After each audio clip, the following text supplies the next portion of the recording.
సింగరేణి ఏం చేసేదంటే diesel bulk గా IOC నుంచి ప్రభుత్వ రంగ సంస్థల నుంచి ఇది కూడా ఒక కేంద్ర ప్రభుత్వ రంగ రాష్ట్ర ప్రభుత్వ రంగ సబ్సిడరీ సంస్థ డైరెక్ట్ గా డీజిల్ తీసుకొచ్చి కాంట్రాక్టర్లకు డీజిల్ వాళ్ళు సరఫరా చేసి పని మాత్రమే చేయించుకునేవాళ్ళు. కానీ వీళ్ళ కమిషన్ల కోసం వర్క్ వాల్యూ పెంచడం కోసం పర్సెంటేజీల కోసం ఇప్పుడు ఏం చేసిండ్రు, డీజిల్ను కూడా కాంట్రాక్టర్ ఖాతాలో జమ చేసినారు. అప్పుడు ఏమైంది, 50 కోట్ల పని 100 కోట్లు అవుతుంది, డబుల్ అవుతుంది. పర్సెంటేజ్ 50 కోట్ల మీద 10% మాట్లాడుకుంటే 100 కోట్లు డీజిల్ కూడా కలిపితే 100 కోట్ల మీద 10% వస్తుంది కదా. కమిషన్ల కోసం సింగరేణి ఇచ్చేటువంటి డీజిల్ విధానాన్ని రద్దు చేసి దాని కాంట్రాక్టర్ ఖాతాలో జమ జరిపి ఈరోజు పెద్ద ఎత్తున పర్సెంటేజ్లు కొల్లగొట్టే కొత్త విధానాన్ని కూడా రేవంత్ రెడ్డి ప్రభుత్వం తీసుకొచ్చింది. ఇన్ఫ్యాక్ట్ దీనివల్ల సింగరేణికి బాగా లాస్.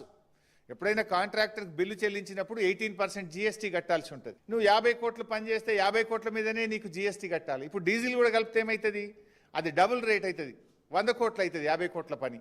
ఇప్పుడు 100 కోట్ల మీద జీఎస్టీ కడితే సింగరేణి సంస్థకు నష్టం కదా. అంటే ఈ రకంగా సంస్థకు నష్టమైనా సరే మాకు కమిషన్లు పెరగాలి, మాకు కమిషన్లు వస్తే చాలు అని చెప్పి ఈ కొత్త డీజిల్ విధానాన్ని కూడా తీసుకొచ్చి చీటికి మాటికి సిట్ అంటున్నావు కదా, చీటికి మాటికి ఎంక్వైరీలు అంటున్నావు కదా. నేను ఇంత ఓపెన్గా ఫ్యాక్ట్స్ బయట పెడుతున్నా. నీకు నిజాయితీ ఉంటే దమ్ము ఉంటే దీన్ని సిబిఐ విచారణకు ఆదేశించు. అన్ని సాక్ష్యాలతో సహా నేను సిబిఐకి అందించడానికి సిద్ధంగా ఉన్నా. ఇప్పుడు కిషన్ రెడ్డి గారు కోల్ ఇండియా మినిస్టర్. ఇలా కేంద్ర ప్రభుత్వంకు సింగరేణిలో 49% వాటా ఉంది.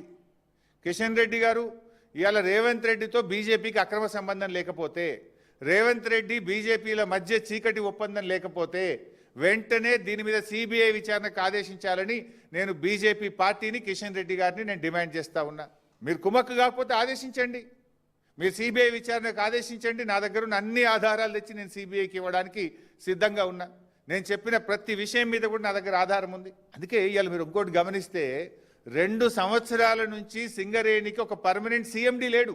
వీళ్ళ అడుగులకు మడుగులు వచ్చే విధంగా, వీళ్ళ అరాచకాలను చేసుకునే విధంగా ఇన్ఛార్జ్ ఎండీలను పెట్టి అడ్డగోలు వ్యవహారాలు ఇవాళ సింగరేణిలో నడిపిస్తూ ఉన్నారు.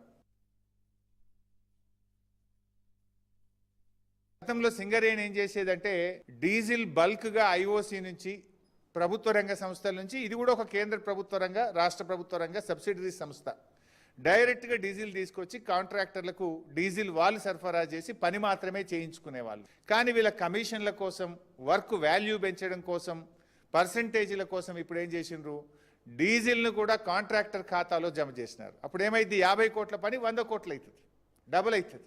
పర్సెంటేజ్ 50 కోట్ల మీద 10% మాట్లాడుకుంటే 100 కోట్లు డీజిల్ కూడా కలిపితే 100 కోట్ల మీద 10% వస్తుంది కదా.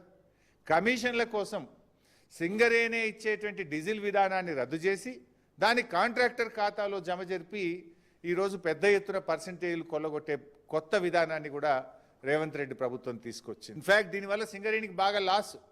ఎప్పుడైనా కాంట్రాక్టర్కి బిల్లు చెల్లించినప్పుడు 18% జీఎస్టీ కట్టాల్సి ఉంటుంది. నువ్వు 50 కోట్లు పని చేస్తే 50 కోట్ల మీదనే నీకు జీఎస్టీ కట్టాలి. ఇప్పుడు డీజిల్ కూడా కలిపితే ఏమవుతుంది, అది డబుల్ రేట్ అవుతుంది, 100 కోట్లు అవుతుంది 50 కోట్ల పని. ఇప్పుడు 100 కోట్ల మీద జీఎస్టీ కడితే సింగరేణి సంస్థకు నష్టం కదా. అంటే ఈ రకంగా సంస్థకు నష్టమైనా సరే మాకు కమిషన్లు పెరగాలి, మాకు కమిషన్లు వస్తే చాలు అని చెప్పి ఈ కొత్త డీజిల్ విధానాన్ని కూడా తీసుకొచ్చి